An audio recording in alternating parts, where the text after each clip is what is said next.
እኔን ያሳድዳሉ፣ ለእሷ ጥላ ይዛሉ። እንዴት አይነት ጉድ እኮ ነው! እና እንደዚህ ሁሉ ተብሎ ነበረ። እሷ ደግሞ በመድረክ ላይ ምን አለች ባለፈው? እኔ እኮ አንድ ሰው አይደለሁም፣ ከኔ ጋር ሌላ ቢዮንሴ አለች፣ ሌላ እንደውም ከኔ የበለጠች ቆንጆ ቢዮንሴ አለች። እሷ ነች መድረክ ላይ ጉልበት የምትሰጠኝ። ሁለተኛ አካል ቢዮንሴ እንኳ ስትናገር ምንድን ያለችው? እኔ መድረክ ላይ ስወጣ ሁለተኛ አካል አለኝ አይደል እንዴ ያለችው? ሁለተኛ ሰው ነኝ። አንድ ወቅት ላይ ኢትዮጵያ መጣ። ምንድን ነው የተባለው? የተባለው ነገር አለ እኮ በስድስት ቢዮንሴ በሰባት ስላሴ ነበር የተባለው። ለምን? የኛው የሆኑ ጥላ ይዘውላት። በመጨረሻም አካዝ የእግዚአብሔርን ቤት ዕቃዎች ሁሉ ወስዶ ሰባበራቸው አለ። በቀል ጀመረ። የተቀደሰውን ነገር ከቤተ መቅደስ አውጡልኝ አለ። ወስዶ ሰባበራቸው። አቤት! እኛስ ያልሰበርነው ነገር አለን? ማተብ በማሰራችን አፍረናል። ስለዚህ ማተባችንን በጥሰናል። መስቀል በማሰራችን አፍረናል። በመሆኑም መስቀላችንን ደብቀናል ወይም በጥሰናል። ትምህርት ቤቶች መስቀል እንዲያዩ አይፈልጉም። እዚህ የነጩ ዓለም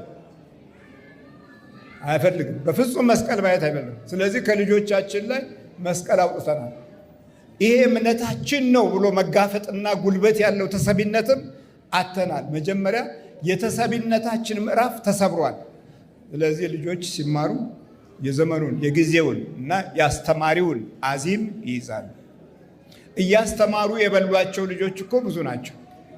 ቡዳ የበላቸው፣ በክፉ መንፈስ የተሳሰሩ፣ ሀሳባቸው ሁልጊዜ እየጠፋ ትምህርት ቤት እየታመሙ ወደ ቤት የሚገቡ፣ ትምህርት ቤት ሲገቡ ራሳቸውን የሚያማቸው፣ አስተማሪው መግለጽ ሲጀምር ሆዱን የሚቆርጠው፣ አይኑን የሚቆረቁረው ብዙ እኮ ነው። ይሄ ከባድ የሆነ የመናፍስት ወረርሽኝ ያየለበት ዘመን ነው። አሁን እዚህ የሙዚቃው ዓለም ላይ ያለውን ወንጀል እየሰማን ነው አይደል? ነገሩን እናንተ መሮጥ ብቻ ነው፣ አልሰሙም። እዛ ያለው ወንጀል እጅግ በጣም በጣም ብዙ ተንኮለኞች፣ ብዙ መናፍስት ዘሮች ሰው የሆኑት ዲያብሎሶች ናቸው። ዲያብሎስ የሆኑት ሰዎች ሆነዋል። ስለዚህ በዚህ ጉዳት ውስጥ እንግዲህ ሁሌ የምናያቸው ዘፋኞቻችን ከአጋንንት ጋር የሚሯሯጡ ናቸው። ቢዮንሴ እንኳ ስትናገር ምንድን ያለችው? እኔ መድረክ ላይ ስወጣ ሁለተኛ አካል አለኝ አይደል እንዴ ያለችው? ሁለተኛ ሰው ነኝ። አንድ ወቅት ላይ ኢትዮጵያ መጣ። ምንድን የተባለው? የተባለው ነገር አለ እኮ በስድስት ቢዮንሴ በሰባት ስላሴ ነበር የተባለው። ለምን? የኛው የሆኑ ጥላ ይዘውላት። እኔን ያሳድዳሉ፣ ለእሷ ጥላ ይዛሉ። እንዴት አይነት ጉድ እኮ ነው! እና እንደዚህ ሁሉ ተብሎ ነበረ። እሷ ደግሞ በመድረክ ላይ ምን አለች ባለፈው? እኔ እኮ አንድ ሰው አይደለሁም፣ ከኔ ጋር ሌላ ቢዮንሴ አለች፣ ሌላ እንደውም ከኔ የበለጠች ቆንጆ ቢዮንሴ አለች። እሷ ነች መድረክ ላይ ጉልበት የምትሰጠኝ። ሁለተኛ አካል እና ሌላ ብዙ መንፈስ።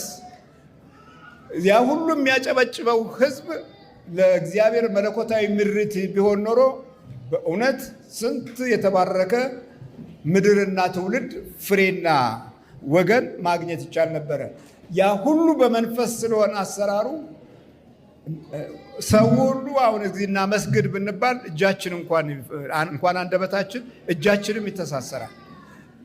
ለዚህ ለመናፍስቱ አዚም ሲሆን ግን ነቃ ብለን አፍጠን አጉረጥርጠን ነው የምናየው። እና ይሄ የአዚም ዓለም በሙሉ የሰው ልጆችን ሕይወት የሚቆጣጠርበት አንዱ እድል ነው። ሌላው አካላዊ አዚሞች አሉ። አካላዊ የምንጠጋው ሰው ደግሞ አዚም የሚጥልብን አለ። ቅድም እንዳልኳችሁ አመለኛ፣ ሱሰኛ ወይም ነገረኛ ወይም የርዕዮተ ዓለም ሰው ምናምን ሲሆን ሲጠጋን የእሱን ባህሪ ወዲያውኑ እንድንሸምት ምስጢራዊ የሆነ አዚም ይሰፍርብናል። ማታ ካልጸለይን ካልሰገድን እንዲህ አይነቱ የባህሪያችን አንዱ ገዢ ይሆናል። በትምህርት ቤትም እንደዚህ አይነት ሰዎች አሉ። ማታ ስትጸልይ ስትሰግድ እግዚአብሔርን ስትማጸን ግን ገለል ይላል። በቤተ ክርስቲያንም አዚም አለ። ይሄ አውደ ነገሥት ገላጭ ዲያብሎስን በሌሊት የሚጠራ አስማትና ምትሃትን የተማረ ከክፉ መንፈስ የተዋረሰ አጠገብህ በሚቆምበት ጊዜ አዚም ይሆናል። ትከሻህን ይከብድሃል፣ አእምሮህን ያንገላጅጅሃል፣ ውስጣዊ ሕይወት አቅጣጫህን ያጠፋል፣ ምስጋናህን ክፉ ያደርጋል፣ በወሬ ይለክፍሃል፣ በሐሜት ትምህርት ሕይወትን ያጨልማል፣ ሁል ጊዜ ክፉ መናገርን እንድትለምድ ያደርጋል። ይሄ ደግሞ በቤተ እግዚአብሔር ያለ አዚም ነው። መልካም ነገርና መልካም ቋንቋ የማይወጣ ፍቅር የማይገለጥ የውሸትና የተሪኦ ብቻ እንዲሆን ያደርግና የትውልዱን ሕይወት መቀመቅ ውስጥ ይከተዋል። ዛሬ አብዛኛው ወደ መቀመቅ የሚወስድ መንገድ። ትምህርት እየተማርን ከሃዲዎች ነን። ወንጌል እየተሰበከ አማኞች አይደለንም። ለምን? አዚም ነዋ። አዚም እኮ ወደ ቅዱስ መንፈስ ሂድ ሲባል ወደ እርኩስ መንፈስ እንሄዳለን። የቴክኖሎጂውም አዚም አለ። እንዲገለጥ አድርገህ ስታይ አቀርቅረህ ረጅም ጊዜ አይንህ እስክታሸው ድረስ እስኪቀላ ድረስ እንድታይ የሚያደርግም እሱም ሌላ አዚም ነው። ሞባይል ላይ አዚም ይላክብሃል። ስራ ሰራም እዛ ላይ ቁማር ትጫወታለህ። ጊዜህን፣ ዘመንህን፣ ተስፋህን በዛ ውስጥ ያጨልማል። ሌላው በርትቶ ሲሄድ ደግሞ ወደ ድራግ አዚም ይወስዳል። የድራግ አዚም ድራግ የሚባለውን እስቲ ለምን አንቀምሰውም በሚል አበሻው አብዛኛው ጦዞ ነፍዟል። የመንፈስ ምልክቶች ናቸው ዛሬ ብዙ ምዕራፍ ላይ ሞገስ ያጣን የሚያደርግ። አዚም የሚከለክለው 3 ነገር ይከለክልሃል። አንደኛ ሞገስ ይከለክልሃል። ሁለተኛ ጸጋ ይከለክልሃል። ሶስተኛ ሰው የመሆንን ምዕራፍ እንዳታገኘው ይከለክልሃል። እንደ ሰው እንዳትሆን፣ እንደ ሰው እንዳታስብ፣ እንደ ሰው እንዳትናገር ቋንቋህ ላይ ይገባና ሌላውን የሚያቆስል ይሆናል። መግባባት የሚባለው ነገር የህይወትህ አንዱ ችግር ይሆናል። ለምን? መልካም ነገር እንዳይስማማህ ነው የሚያደርገው አዚም። መልካም ነገሮች እንዳይስማሙ ነው የሚታገለው። ሰላምታዎች በበጎነት ውስጥ እንዳይገለጡ ነው የሚያደርገው። ትዕቢትና ኩራትም የአዚም አንዱ ገጽታ ነው። የባዶነት መሸፈኛ ነው የሚሆነው። ትዕቢት፣ ኩራት፣ መጀነን፣ ትልቅነት፣ መኮፈስ የብዙዎቹ የትልቅ ዩኒቨርሲቲ ተቋማት ውስጥ የነበረው ትውልድ መለኪያው ነበረ እና ለትውልድ ምን ሆነ? አዚም ሆነ። ይሄው አዚም ነው የሆነ። አዚም በቃ ቃል አዚም። ብዙ የምታውቋቸው ምሁራኖች የትውልድ አዚሞች ናቸው። መንፈሳቸው ፍሬ የሚያፈራ አይደለም፣ የሚያጨነግፍ ነው። መንፈሳቸው መንፈሳዊ ሞራልን የሚገነባ አይደለም፣ ስጋዊ ውድቀትን የሚያበረታታ ነው። ያ አዚም ነው። ከአዚም ውስጥ የወጡ መምህራኖች፣ ከአዚም ውስጥ የወጡ ክፉዎች ይሁኑና የትውልድ አበሳ ይሆናሉ። ስለዚህ መጀመሪያ ላይ ትልቁ ነገር ኢየሱስ ክርስቶስን ነው የሚከለክለን። የተሰቀለውን የናዝሬቱን ኢየሱስ ክርስቶስን በፊታችሁ ተስሎ ሳለ እሱን እንዳታውቁ አዚም ያደረገባችሁ ማን ነው አለ። ይኸው ትውልዳችን አብዛኛው በአዚም ስለተያዘ ወደ አምላካችን ወደ ኢየሱስ ክርስቶስ ሥጋና ደም አይጠጋም። የ60 ዓመት ትውልድ በሙሉ አዚሙን ይዞ ግማሹ አልቋል፣ ግማሹም ታስሯል፣ ግማሹም ነፍዟል፣ ግማሹም አርጅቷል፣ ግማሹም ጃጅቷል። አለ ዕድሜው አለ ጊዜው። በጣም የሚያሳዝነው ግን በ10 ዓመትና በ15 ዓመት በ20 ዓመት ያሉት ትውልዶች መጃጀታቸው ነው። ወደ ሕይወት መንገድ የሚወስደው ላይ ያላቸው አቋምና ቁመና በዚህ ከቴክኖሎጂውና ከዘመኑ ሳይንስ ጋር አብሮ መውደቅ መቻሉ ነው። እግዚአብሔር ምሕረቱን ያብዛልን። ስለዚህ አዚም ምንድን ነው የሚለው? አዚም ማለት የሕይወት አቅጣጫህን የሚያስለውጥ ከእግዚአብሔር መንገድ የሚከለክል እንደ አካዝ። ይሄ አካዝ በመጨረሻ ሞተ። አካዝ ከአባቶቹ ጋር አንቀላፋ፣ በከተማይቱም በስተ ውጪ ቀበሩት። ከኢየሩሳሌም ከአባቶቹ መቃብር ውጭ ተቀበረ። የበረከት መቃብር እንኳን አላገኘም። ትውልዳችን አብዛኛው በምድረ በዳ፣ በበረሃ፣ በወንዝ፣ በገደል፣ በባህር፣ በውቅያኖስ ነው የሚቀበረው። ይኸው እዚህ እኮ ተቀበረ። የከሃዲ ትውልድ፣ ክዶ የኖረ ህዝብ ትውልዱም እውነተኛውን የአባቶቹን የሀገር መቃብር አያገኝም። ሌላው ደግሞ ታሪካዊ መቃብሮችም እንኳ ዛሬ አሁን የንግድ ቦታ ሆነዋል። ኧረ በለው አዚም ነው። እግዚአብሔር ምሕረቱን ያብዛልን። በክርስቶስ ኢየሱስ ሕይወታችን ታትሞ በመንፈሳዊ ጸጋ ተጎብኝቶ በቅዱስ ሥጋውና በክቡር ደሙ ተዋጅተን የመንግስቱ ወራሾች እንድንሆን አምላካችን ያብቃል። የአዚምን መንፈስ ያረቅልን። አሜን። እኔ ምስክር ነኝ። ክርስቶስ መድኃኔ ዓለም ደጉ ብሩክ አምላክ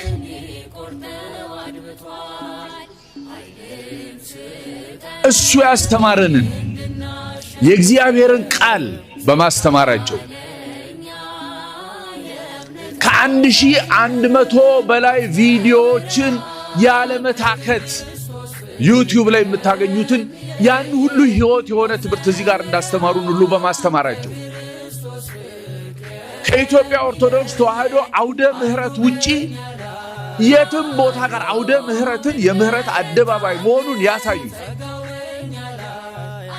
1 ዓመት 2 ዓመት አይደለም። እኔ እንኳን በተግባር ሳቅ ከ11 ዓመት በላይ እኔም የዛ ውጤት ተጠቃሚ ሆም በዘር ካመጣው ራሴ ካመጣሁት በሰው በክፋት በሚነሱ በሚደረግ ከታሰርኩበት እኔን የዳንኩትን ሐሰተኛ አጥማቂ ይባላል። ዲያቆን ነው። አዎ መሪጌታ ነው። ድንገር ያንተን ቪዲዮ አይቶ መጣ ከመርጦ ለማርያም ድረስ የደብተራ መተት ነው። የደብተራ መተት የደብተራ ድምፁ ያምራል። እስቲ ድምፁ ያምራል። እስቲ እንደው ያምራል። እስቲ ተንሱ። ኧረ ይዘምራል። ተንስ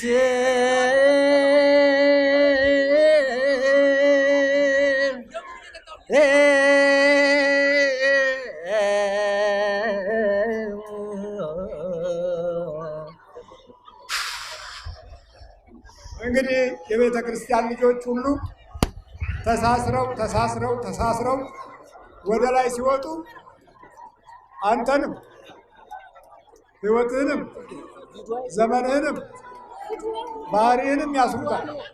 ቪዲዮ አምኖ በስመ አብ ቪዲዮ ይሄ ምንድን ነው? ይህ ዳዊት ነው። ዳዊት ደግምባል። አጋንንት ነው ሰይጣን ነው?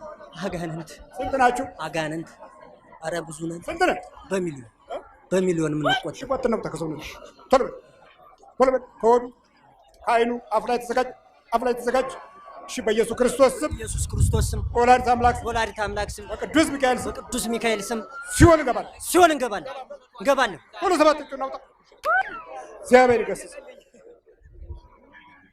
ተነስ። አነስም አብረን ዲያቆን ነበርክ ወይስ መርጌታ? ዲያቆን ነበርኩ። የት? መርጦ ለማርያም። መቼ ነው የመጣው? ከትናንት ወዲያ ዓርብ ዕለት። ጸልያለሁ። በርታ በል። ተግባራዊ ክርስትና በመኖር ደግሞ ድጋሚ መወለድ ያስፈልጋል። ጠላታችን እንደዚህ ሲዋረድ ማየት በጣም ደስ ይላል። እስቲ እግዚአብሔርን አመስግኑላችሁ። ለዘመናት ይዞን የነበረው ጠላታችን ዲያብሎስ ተዋርዷል። ከተዋረደባቸው ጉባኤዎች ውስጥ አንዱና ዋነኛው ቀደምቱ ጉባኤ ይህ ንቁ ታምረ ጽዮን ጉባኤ ነው።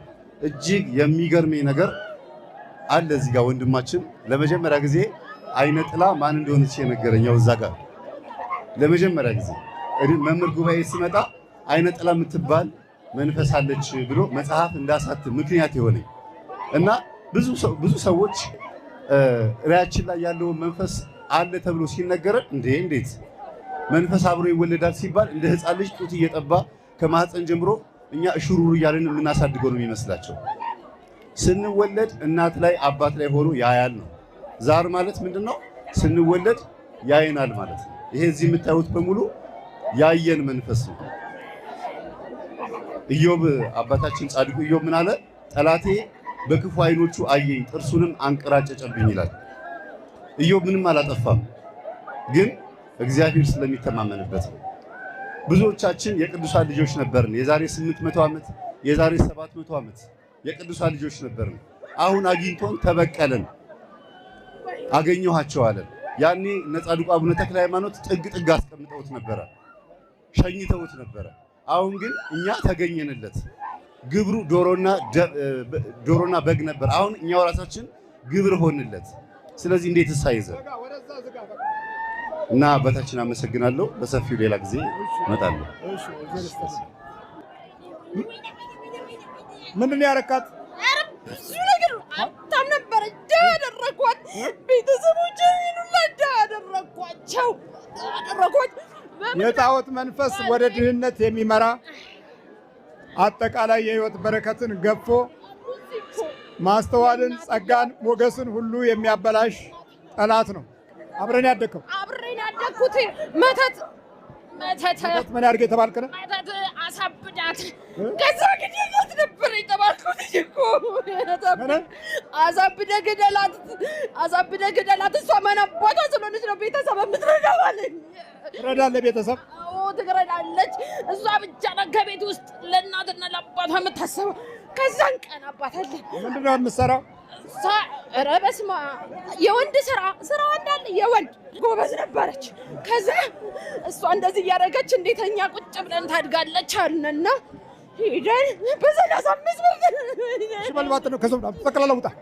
በኢየሱስ ክርስቶስ ስም በወላዲተ አምላክ ስም የጣዖት መንፈስም መተትም ዛር ቡዳይ ነጥላም ሁላችንም ሲኦል ታስረናል።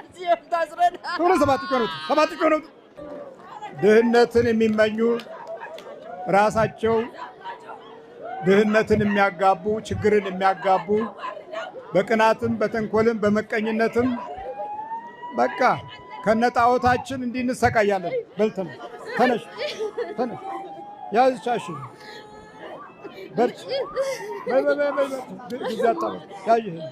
እናንተ ትውልዳችን እንደዚህ ነው። እውቀቱ አያድግ፣ ውስጡ አያድግ፣ ስነ ልቦናው አያድግ። ጸጉሩ ነው የሚያሳድገው። በቃ የሉሲፈር መንፈስ ጸጉሩ ይቋጥራል። ይሄንን እንደ እውቀት ይዞ የሚራመድ ቤተሰብ፣ ስነ ምግባር የማያስተምር ቤተሰብ፣ ችግር እንዳለው የማያስተምሩ እናትና አባት ወይም የማይሰሙ ልጆች የዘመናችን እጣ እዚህ አድርሶናል። አንተን የምታንጨባረረው ይሄን ያደረከው ስማ፣ ትለቀዋለህ አትለቅም? ትለቃለህ። ይሄ አንተ ዘቁን እንዲያደርገው ብዙ ነበር። ምን አደረከው? አንጨባረርከው። አሁን ለቀት ሄዳላት ሄዳለሁ። ተመልከት፣ ይኸው እንደዚህ ጉድሩ ይሆናል። አሁን ይሄ አባት አለው እናት አለው፣ ግን እናትና አባቱም ስነ ምግባርን አያውቁም። ያስተዳደጉ ምዕራፍ የለም። ኩተም ተልብር ዛረው ቃቢ ነው አፉራ ማለት ነው። ሰይጣን ነዛር ነው። ምን አልከኝ? ሰይጣን ነዛር ነው። ሰይጣን እንግዲህ የሰይጣን ምልክት ነው። ይሄ በብዛት ያለን የሰይጣን ምልክት ነው። ምልክቶቻችን በሙሉ ወደ ክፉ መንፈስ ሄደዋል። እግዚአብሔር ምሕረቱን ያብዛልን። ሽቦጥ ነው ለከሰውነቱ ከግሩ ጀምር ፈተን አንተ ምንድን ነህ? እኔ ሴት አይነ ጥላ ነኝ። ሴት አይነ ጥላ ምን? ሴት አይነ ጥላ። ስንት ዓመት ነው ከያዝሽው? 28 ዓመት 28 ዓመት። ስንቱ ተሄዱ። እኔ እኮ እየተደበኩ ነው የቀረው። ስንቱ ሄደ መሰሎት። ሴት አይነ ጥላ ምን? ራሄል ሆነሽ ሻንቂት ነኝ። ሻንቂት። ስንት ዓመትሽ ነው? 28 ዓመት። እድሜው ስንት ነው? 36። እና በስንት ዓመቱ ነው ያልሽው? አመቱ አሁን ላንተ ጠፍቶ ነው ሂሳብ ታሰራኝ። ተዘጋጅ። ዋጭ ነው ከሰውነቱ በቅርብ ደግሞ የታደስኩ እንዝላለሁ። እሺ ተዘጋጅ። ሁሉም ተዘጋጅ። ዋጭ ነው ሴት አይነት ነው። ዋጭ ነው እያለው ምን አይሰራም። አሁን ተዘጋጅ። አንተ ሴት አይነት ጥላ የዚህ የዘመናችን ወንዶች ፍጅት ነው። አብዛኛው የባህሪ መዛባት በእነዚህ በመናፍ